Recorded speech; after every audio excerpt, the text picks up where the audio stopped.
Vamos a escuchar la palabra de Dios. El tema es: mi agenda no es la agenda de Dios. Y ahí menciona un versículo, Santiago 1:8, en donde dice Santiago 1:8: el hombre de doble ánimo es inconstante en todos sus caminos. Piensa en esta palabra: el hombre de doble ánimo es inconstante en todos sus caminos, y vas a ver por qué te lo digo un poquito más adelante. ¿Alguna vez conociste a alguna persona que estuvo cerca de la grandeza, cerca de la unción, rodeada de un muy buen ambiente espiritual, pero a la vez con un corazón incorrecto o con motivaciones equivocadas? Te quiero decir que eso mismo que le ha pasado a otras personas también nos puede pasar a nosotros en muchos momentos de nuestra vida, que de pronto estamos rodeados de la unción de Dios. Como en este momento el Señor está aquí en medio de nosotros. Tenemos una iglesia, estudio de mujeres, estudio de varones, de matrimonios, tenemos un discipulado bíblico, pero sin embargo empezamos a ver un declive en nuestra vida personal. Y para poder ilustrar este pensamiento, utiliza un poco tu imaginación y piensa en el Señor Jesucristo en ese momento que está en la cruz, crucificado. ¿Qué había en medio de ese ambiente? Los romanos, ¿verdad?, que estaban al pie de la cruz. Ahí estaban, contemplando el evento más extraordinario del mundo, y sin embargo eran indiferentes.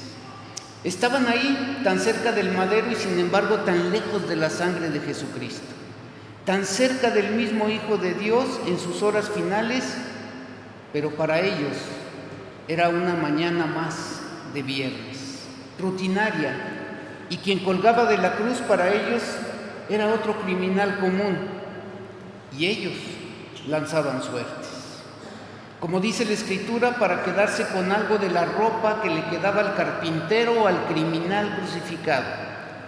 Jugaban por la túnica, jugaban por las sandalias, jugando dados al pie de la cruz. Y cada vez que recuerdo esta historia me hace pensar en nosotros, y digo, ¿cómo puede ser que en ocasiones, y quiero creer que sea de manera inconsciente, estamos tan cerca de la cruz pero actuamos como jugadores comunes?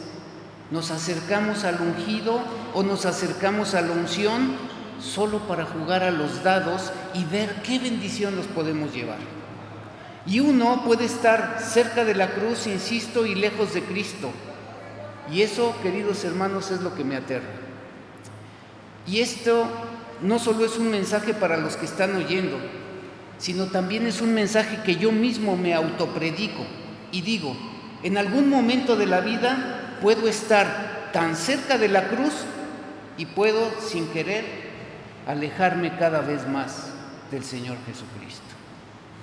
Podemos pasarnos incluso la vida en una iglesia, dentro de estas cuatro paredes, dentro de un edificio, y a lo mejor hasta sirviendo a Dios, y sin embargo estar ensimismados en lo insignificante, en lo trivial de la vida.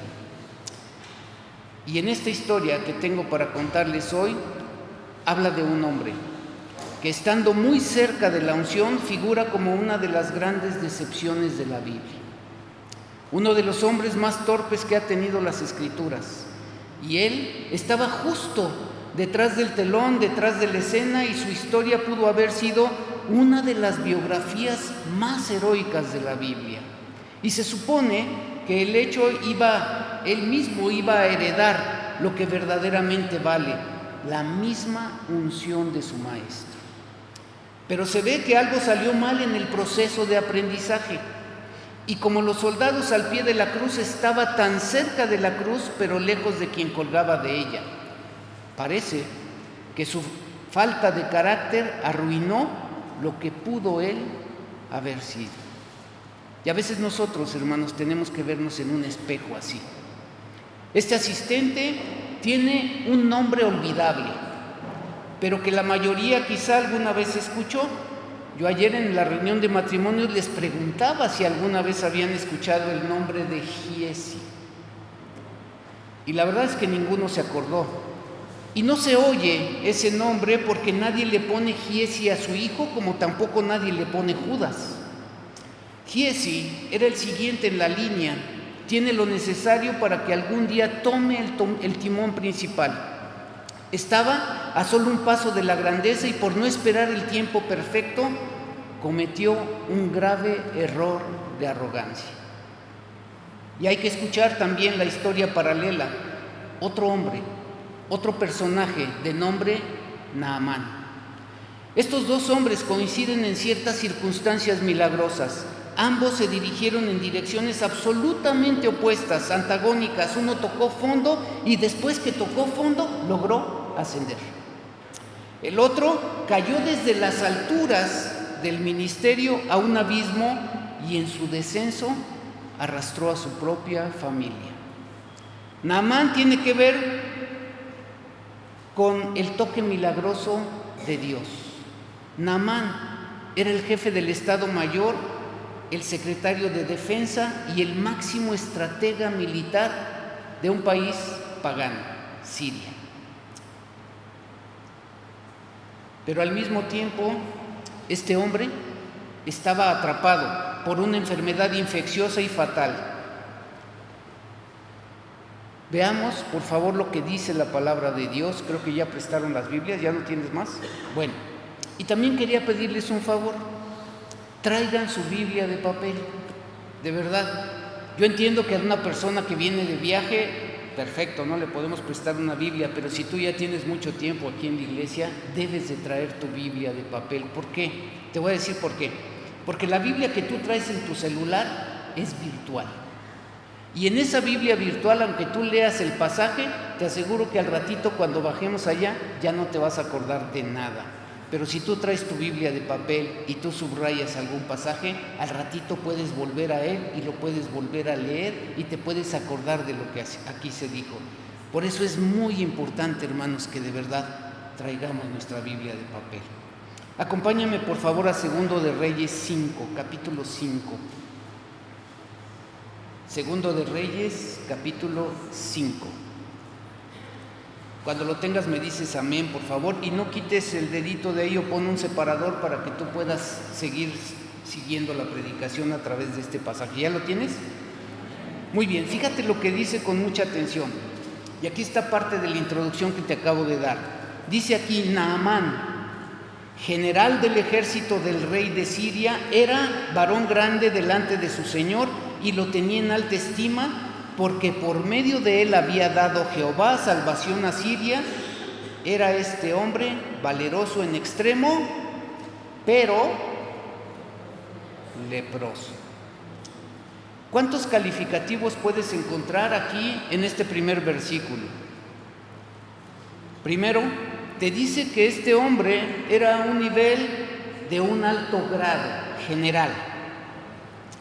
Era calificativo varón grande delante del Señor y algo más, lo tenían en alta estima por una razón, por medio de él, fíjate bien, no fue por sus méritos. La palabra de Dios dice, había dado ¿quién?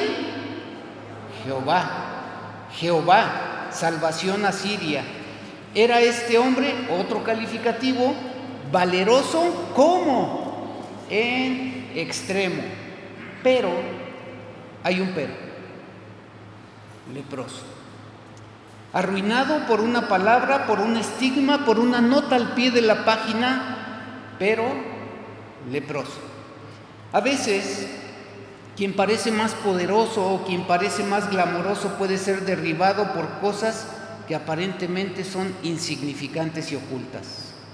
Pero ahí está la enfermedad y el dolor, que a veces, queridos hermanos, ese dolor nivela a los poderosos y a los pobres. Los poderosos bajan y los pobres suben y quedan nivelados. ¿Por qué te digo esto? Piensa esto. El dolor no está confinado a las casas de cartón o a los asentamientos ilegales o a los cordones de pobreza. El dolor también maneja un Porsche o también maneja un Ferrari, ¿sí? El dolor también colecciona palos de golf. El dolor también contempla el suicidio en una bañera. El dolor nunca discrimina estatus.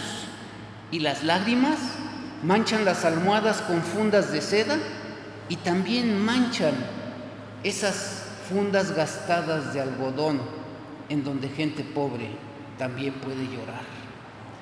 Las lágrimas son para todos en un momento de la vida, y ahí es donde aparece nuestra actriz de reparto, ¿sí?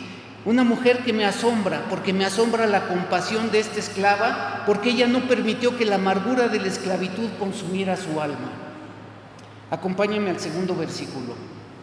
Fíjate bien lo que dice. Y de Siria habían salido bandas armadas y habían llevado, ¿qué dice? Cautiva de la tierra de Israel a una muchacha. Esta es nuestra actriz de reparto, la cual servía a la mujer de Naamán. Así que esta mujer era una esclava. Yo digo que otra persona en circunstancias similares estaría tentada, de verdad, a maldecir a su captor y diría: gloria a Dios que este condenado se contagió de la lepra. Por fin, es lo mínimo que se merece. Me separó de mi familia, me tuvieron cautiva. Por fin Dios está haciéndome justicia, tal vez algunos de nosotros podríamos decir. Pero ella seguramente pensó diferente, ¿sí? Y ella dijo: creo que ya he pasado años aquí como esclava, pero Dios permitió que fuera tomada esclava precisamente para ser un agente de cambio.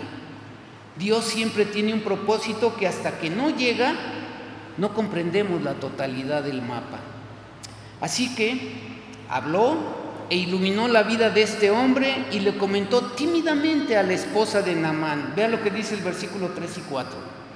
Dice: esta dijo a su señora: si rogase mi señor al profeta que esté en Samaria, él lo sanaría de su lepra.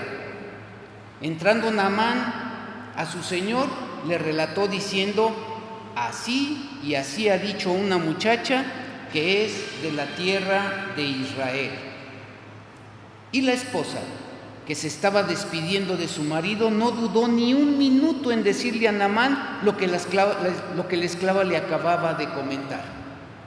Y Naamán, en su desesperación, tampoco tarda en llegar a las puertas de Eliseo con previas cartas que ya habían enviado al rey de Israel, de Judá, y acompañado por un séquito completo de asesores y criados, llega toda una gran caravana, toda la comitiva completa cargada con oro, plata, ropas dignas de un monarca, y se para a la humilde puerta de la casa del profeta Eliseo.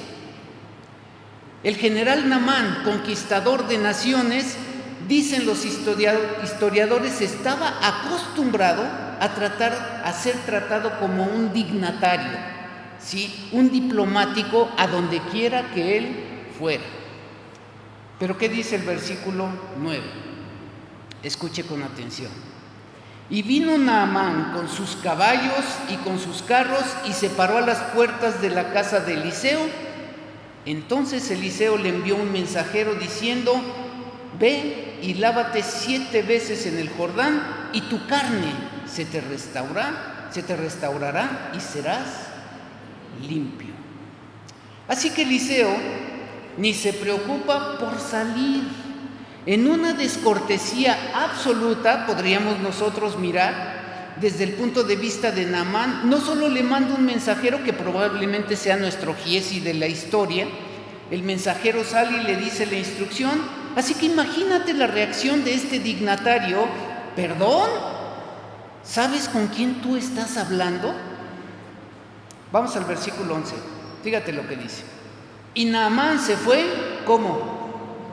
Enojado, diciendo: he aquí, yo decía para mí, saldrá él luego, y estando en pie, invocará el nombre de Jehová su Dios, y alzará su mano, y le tocará el lugar, y sanará la lepra. Abana y Farfán, ríos de Damasco, ¿no son mejores que todas las aguas de Israel?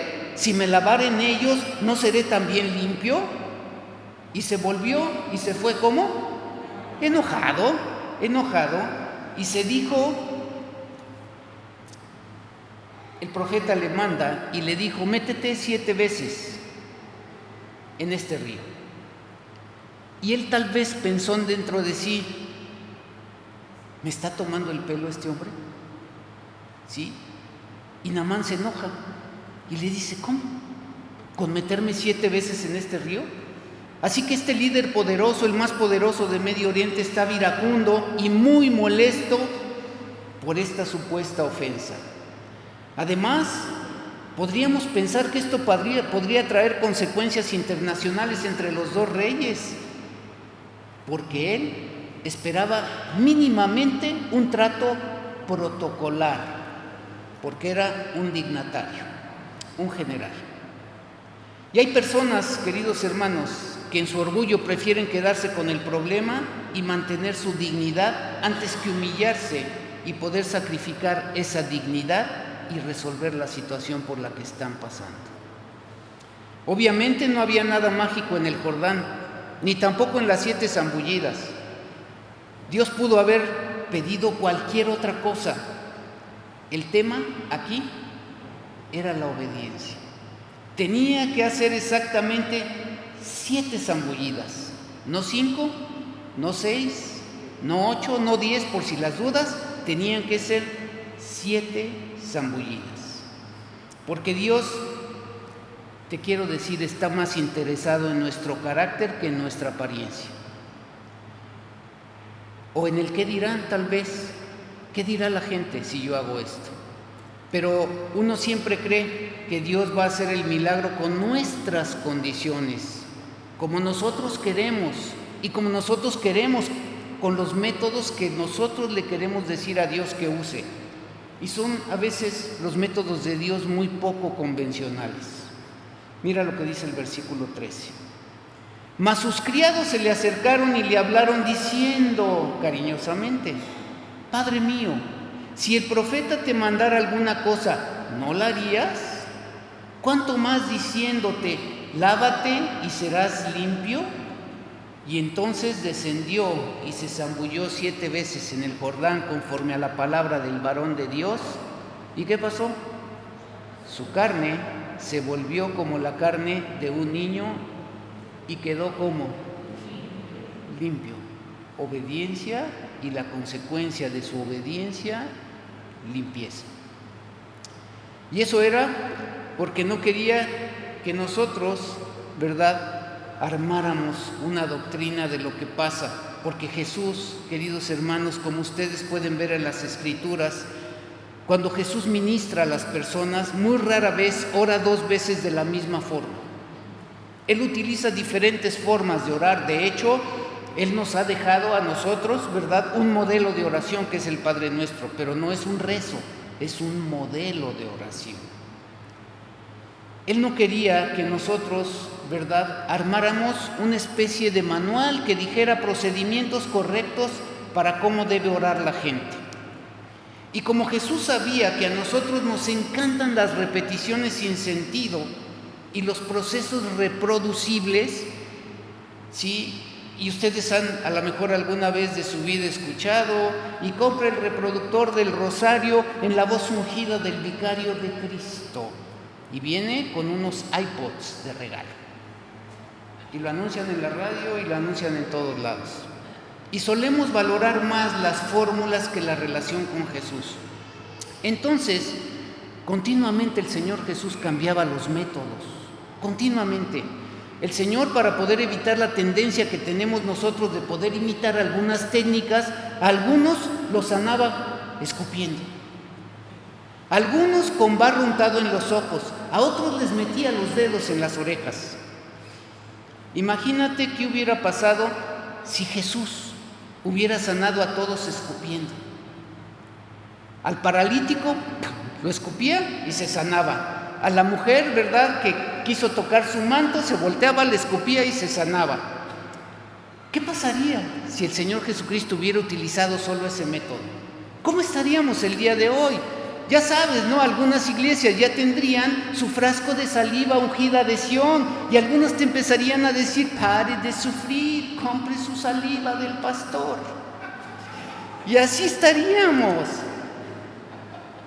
Llévese la saliva del pastor. Entonces, una vez que Naamán se sometió a la indignidad de sumergir sus inmaculadas vestiduras sirias, él quedó sano. Entonces el general quiso regresar inmediatamente a la puerta de la casa del profeta, porque quiere agradecer. No puede creer lo que sucedió en su vida.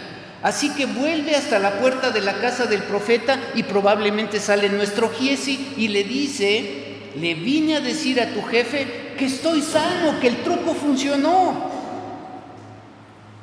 Acompáñame al versículo 15, mira lo que dice. Y volvió el varón de Dios, él y toda su compañía, y se puso delante de él y dijo: he aquí, ahora conozco que no hay Dios en toda la tierra sino en Israel. Te ruego que recibas algún presente de tu siervo. Escucha bien, porque estas son las palabras claves. Mas él dijo: vive Jehová, en cuya presencia estoy, que no lo aceptaré. Y le instaba que aceptara alguna cosa, pero él no quiso. Y más adelante el profeta lo despide y le dice: ve en paz. De hecho, en pasajes intermedios dice: bueno, entonces solo permite que tu siervo se lleve por lo menos 2 cargas de mula de esta tierra, y yo voy a adorar a este verdadero Dios en mi tierra. Y todavía se justifica un poquito y le dice al profeta, Eliseo le dice: pero yo te pido que me perdones si el rey de Siria me dice que adore a uno de los dioses. Dice: lo voy a tener que hacer porque tengo que obedecer, pero yo sé que el Dios verdadero es Jehová. Pero ¿qué pasa? En ese momento en que le dice: aquí traigo oro, traigo plata, traigo vestidos, traigo muchísima carga, escoge lo que tú quieras. Y él dijo: vive Jehová, no tomaré nada, que en cuya presencia estoy en este momento no tomaré nada, no es tiempo. Y Giesi, ¿sí?, el otro protagonista de nuestra historia, pensaba: esto es una oferta que no podemos rechazar. Pero la respuesta al ofrecimiento del magnate fue: vive Jehová, en cuya presencia estoy, que no lo voy a aceptar. Había momentos en que Eliseo aceptaba ofrendas con agrado. No era un hombre petulante que rechazaba siempre esas ofrendas que le ofrecían. Había momentos que sí, pero en este caso dejó claro que no iba a tomar ni vestido, ni plata, ni nada, ¿sí? Y él, aquí en la palabra de Dios, no da ningún motivo, no lo explica verbalmente. Ahora, yo creo que el mayor signo de madurez es cuando nosotros obedecemos sin ningún motivo. A veces, hermanos, nosotros confundimos lo que es la lealtad. ¿Por qué confundimos a veces lo que es la palabra lealtad? A veces decimos: yo soy una persona leal siempre y cuando esté de acuerdo con la visión. Soy leal siempre y cuando me guste todo lo que pasa en la congregación. Pero no, la genuina lealtad, queridos hermanos, se mide como la lealtad de David. ¿Se acuerdan? David, que fue perseguido por su suegro durante muchísimo tiempo, ¿sí?, y lo quería matar. Pero ¿cuál fue la lealtad de David? Él dijo: no tocaré al ungido de Jehová. Y mire que Dios le dio 2 oportunidades de haber podido matar a Saúl y no lo mató. Esa es la verdadera lealtad. La lealtad se mide cuando no estamos de acuerdo y obedecemos. Esa es lealtad. A mí me ha tocado muchas veces obedecer, y no hablo de órdenes caprichosas humanas, hablo de situaciones que no entendía. Porque no todos tenemos una visión 360 de lo que está pasando en la vida o en nuestra vida. Los jefes de las compañías, los pastores, los líderes, ellos sí tienen una visión muchísimo más amplia que la nuestra. Y nosotros tenemos que obedecer simplemente. Jehová le dijo a Abraham: sal de tu tierra y tu parentela. Punto. Sal de tu tierra y de tu parentela. Sin notas al pie de la página, sin GPS, simplemente le dijo: sal de tu tierra y tu parentela. ¿Y qué hizo Abraham? Obedeció. Entonces hay órdenes que hay que obedecer, y no hay nada que defina más la lealtad que la obediencia. Cuando no estamos viendo el plano completo, sí, nosotros aún así tenemos que obedecer. Y yo tengo que tener plena y ciega confianza en una persona que es un líder de Dios, y a Él es al que le hemos dado la confianza y le obedecemos. Ahora le dice el profeta: no voy a tomar ninguna ofrenda en este preciso momento. Era un momento en que la codicia del corazón de Giezi se apoderó de él, cuando cuestionó al profeta de Dios y pensó: pero cómo nos hacen falta algunas cosas, como en las iglesias, ¿no? ¿Sí? Y esta ofrenda nos vendría bien, podríamos llenar el refrigerador, ¿sí? No le estamos pidiendo nada, él solito dijo: yo les quiero dar, ¿sí? A lo mejor él dijo: yo quiero sembrar para la obra. Y ahí es cuando precisamente Giezi abre la puerta del pecado.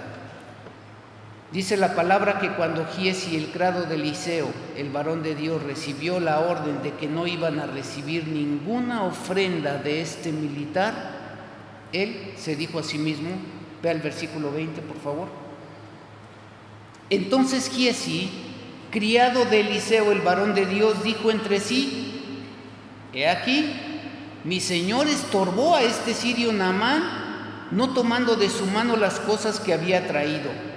Y mire qué espiritual, ¿no? Dice: vive Jehová, que correré yo tras él y tomaré de él algunas cosas. Este es otro punto clave. ¿Cuáles fueron las palabras de Giezi? Vive Jehová, ¿sí? Que correré tras él y tomaré alguna cosita de lo que trae. Tuvo un interesante diálogo interno. Así que te quiero decir, querido hermano, piensa esto. Yo creo que lo que hablamos con nosotros mismos siempre determina lo que hay en nuestro corazón. Realmente no importa lo que nosotros decimos a la gente, porque lo que decimos a la gente es la versión oficial, esa es la oficial, sino que lo más importante es lo que pensamos. Lo que pensamos son nuestras verdaderas motivaciones.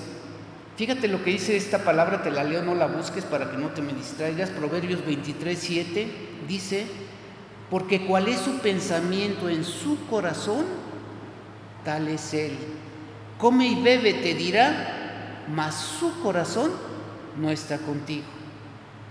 Porque a veces queremos servir, y yo a veces les pregunto: ¿quieres servir o quieres que te vean servir? Esa es la gran diferencia que uno tiene que entender. El detalle es que eso lo vas a responder en tu diálogo interno, ¿sí?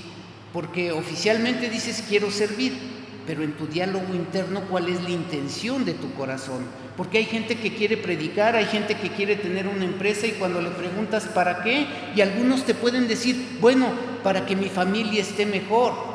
Y eso es lo que tú respondes cortésmente. Esa es la versión oficial.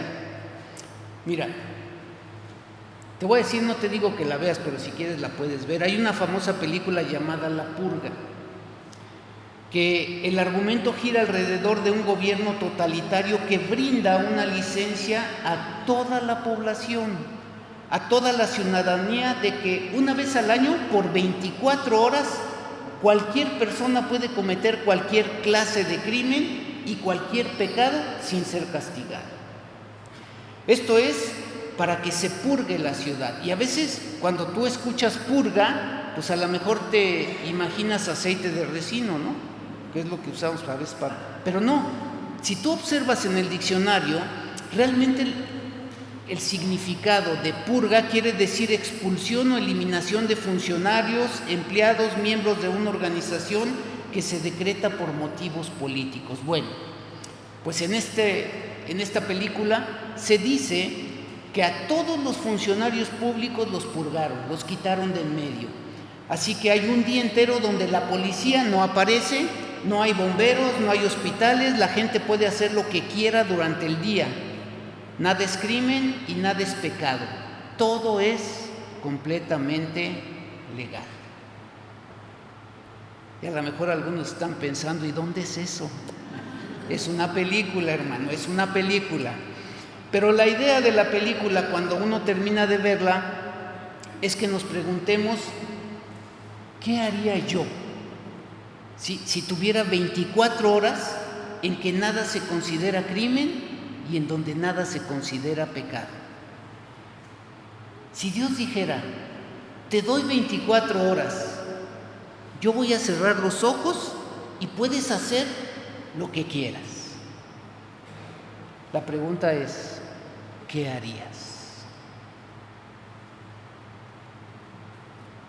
Y lo que pensaste es lo que realmente eres. Eso demuestra que no pecamos porque no queremos, sino que no pecamos porque no podemos. Fíjate bien, ¿quién somos realmente? Somos lo que haríamos si pudiéramos. Nuestro carácter verdadero es lo que haríamos tan solo si pudiéramos. Ahí es cuando uno entiende lo que es pecar con las intenciones del corazón. Por eso cuando escucho a alguien que dice, todo tiempo pasado fue mejor, no así decían nuestros abuelos, nuestros padres, y ellos decían, en nuestro tiempo no se pecaba como los jóvenes de ahora. Y quizá tengan razón, pero no porque eran más santos, sino no pecaban porque no tenían los recursos. Hoy la pornografía, la promiscuidad está al alcance de un celular. Nosotros, cuando éramos jóvenes, ni siquiera sabíamos dónde buscar. Pero lo habríamos hecho de haber tenido lo necesario. Eso somos. Entonces el diálogo interno revela lo que realmente somos, no lo que decimos que somos. Giezi no muestra delante del profeta lo que tiene en su corazón, no muestra su codicia. Ese pensamiento no nació ahí. Fíjate bien, ese pensamiento de lo que él dijo, no, estorbó a Naamán. Él trae muchas cosas que nos puede dar y nosotros tenemos el refrigerador vacío y tenemos necesidad en las misiones y tenemos esto. El Señor estorbó a este hombre que voluntariamente quiere, ni siquiera nos está pidiendo nada, Él quiere darlo. Te voy a decir por qué ese pensamiento no nació en ese momento. En este sí acompáñame porque a lo mejor hasta lo vas a querer subrayar, es el pasaje que leyó mi esposa al principio, Lucas 6:45.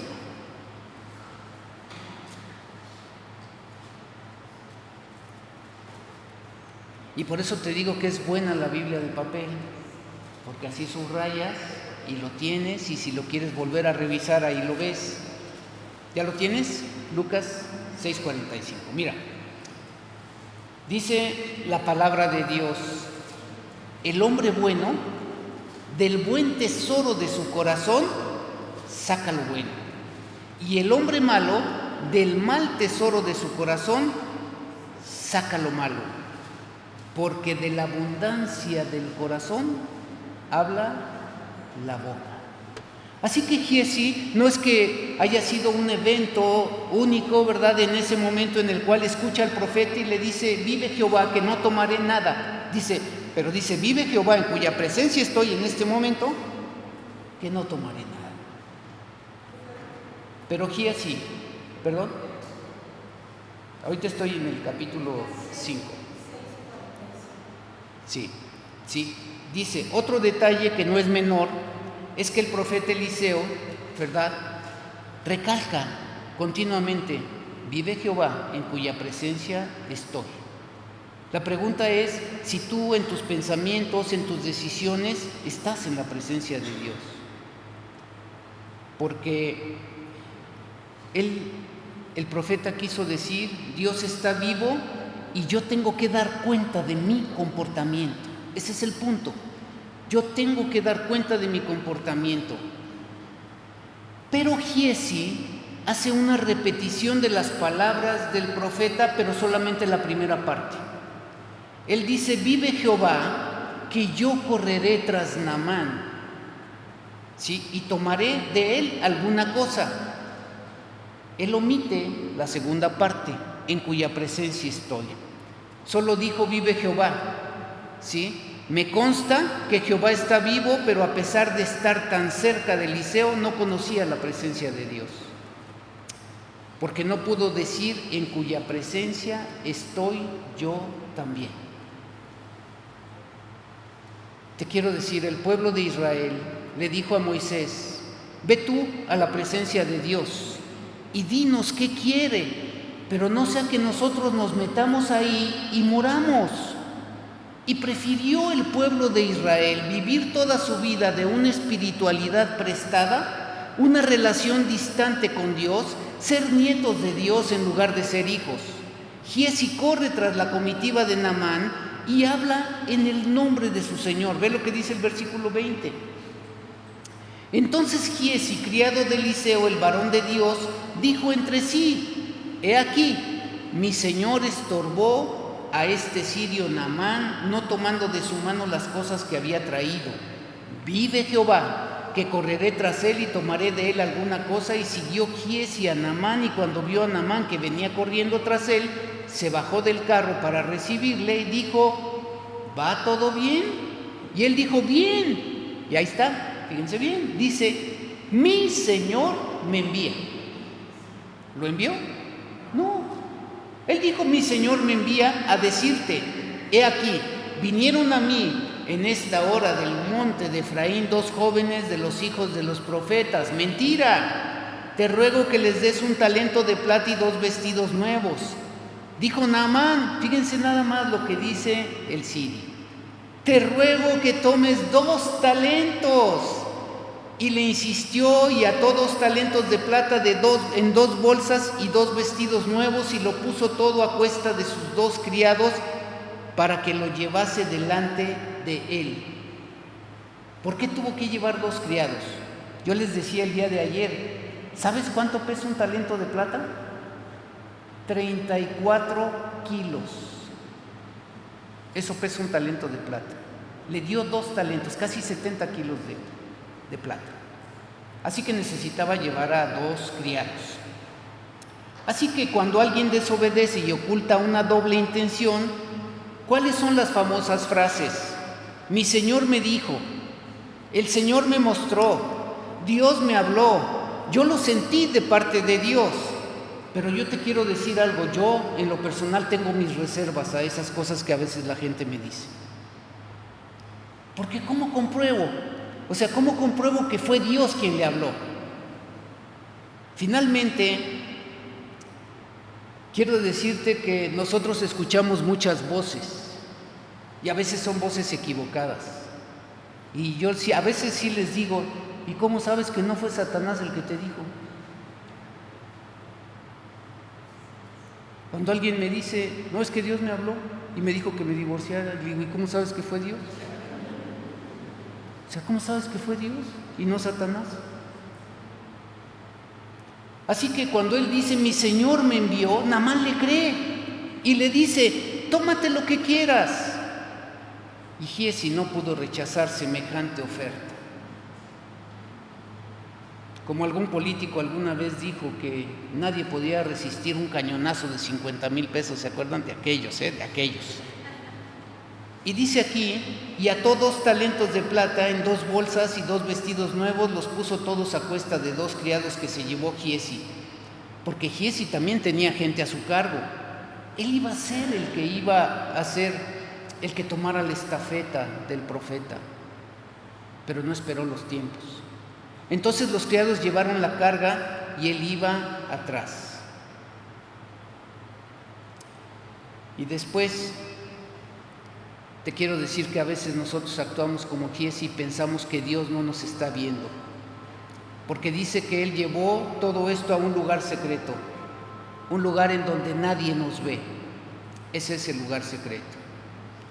Así que cuando Él llega, ¿sí?, el anciano profeta fija sus ojos penetrantes en Giezi y le pregunta: ¿de dónde vienes, Giezi? Versículo 25. En ningún lado, Señor, tu siervo no ha ido a ninguna parte. Y te quiero decir que ese momento es donde Giezi tuvo la oportunidad de haber podido confesar a su pastor qué es lo que estaba realmente pasando, pero no lo hizo. Y entonces Eliseo le pregunta, escucha bien: ¿no estaba también allí mi corazón cuando el hombre volvió de su carro a recibirte? Es tiempo de tomar plata y de tomar vestidos, olivares, viñas, ovejas, bueyes, siervos y siervas. Tú corriste tras el carro para ir a buscar lo que yo te dije que no íbamos a recibir. Y le está diciendo: Giezi, ¿por qué me defraudaste? Te quiero decir, querido hermano, que cuando caemos, cuando nos sentimos débiles, y aquí viene la gema de la corona, Eliseo le dijo: ¿de verdad, hijo, crees que es tiempo de tomar plata, de tomar vestidos, olivares, ya sea ovejas, bueyes, siervos y siervas? ¿De verdad crees que es tiempo? No le dijo que estaba mal, sino que le dijo: no es el tiempo. Cuando no reconocemos las temporadas y no discernimos los tiempos proféticos, es cuando torpemente creemos merecer una cosecha, queridos hermanos, que aún no nos pertenece.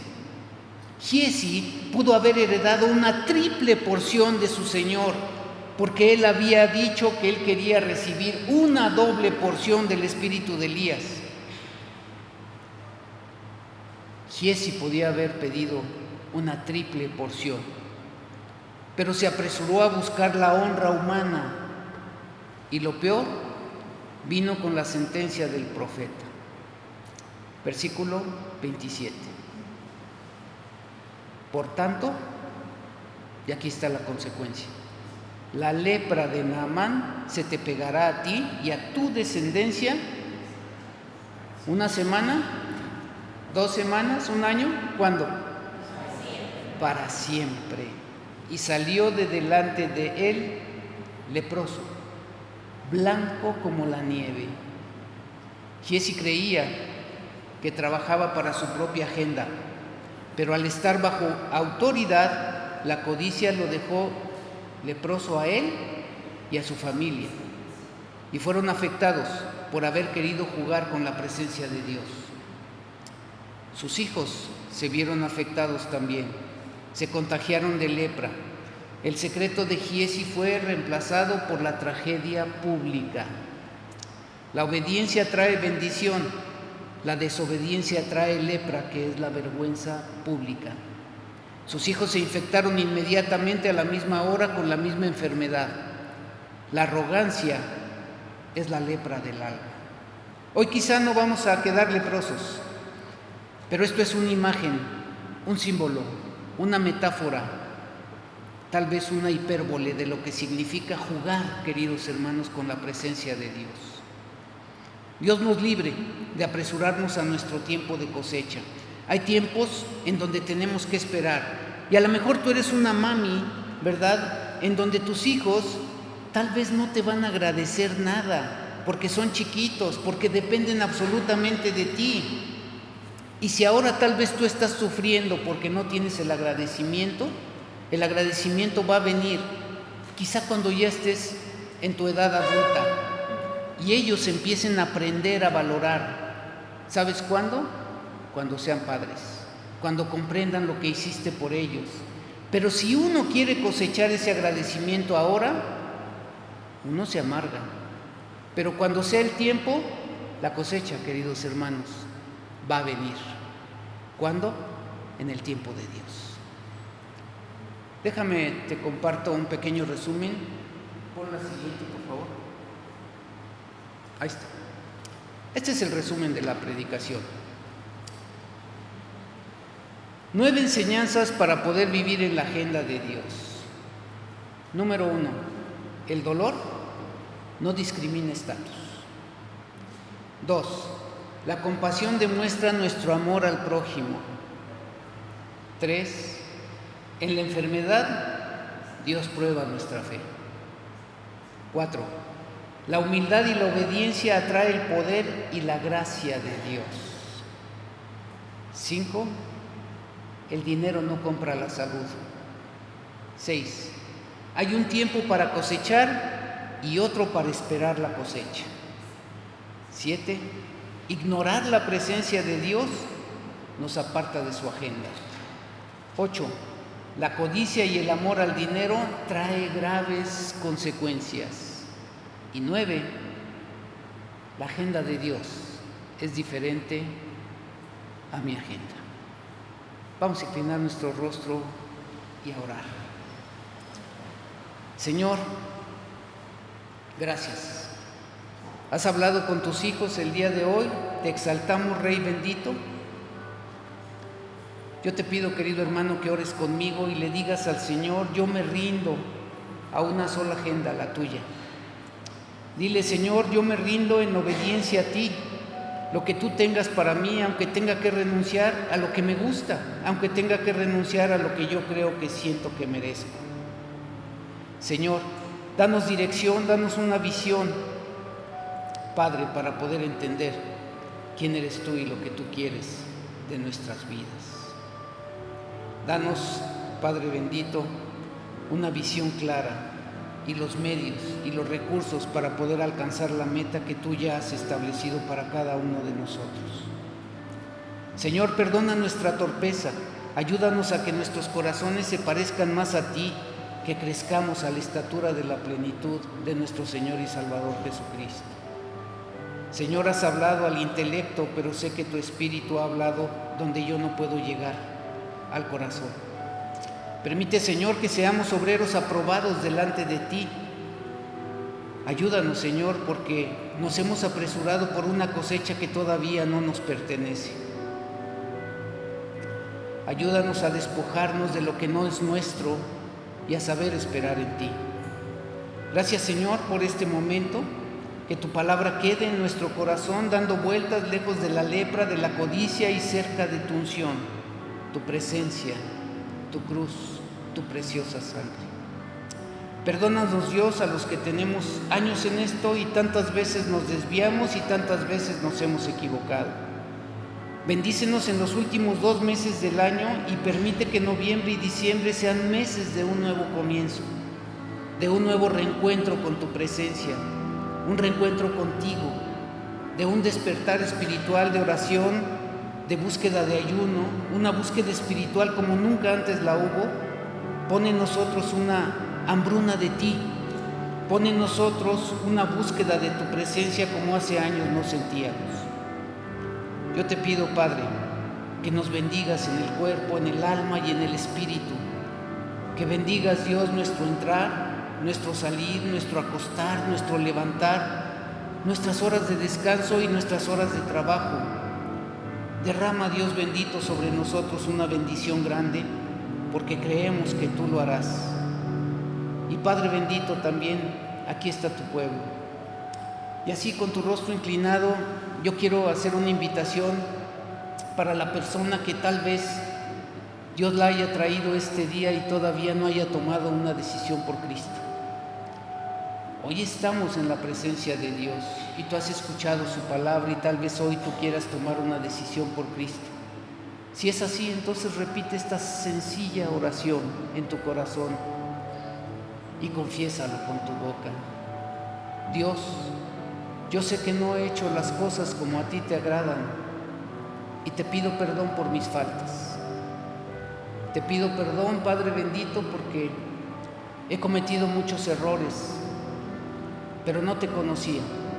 Y hoy que puedo ver con los ojos de mi corazón que tú eres un Dios real, yo creo que el Señor Jesucristo vino a morir en mi lugar en la cruz del Calvario y que fue sepultado, pero al tercer día volvió a vivir, resucitó para darme una nueva oportunidad de vida y de vida eterna.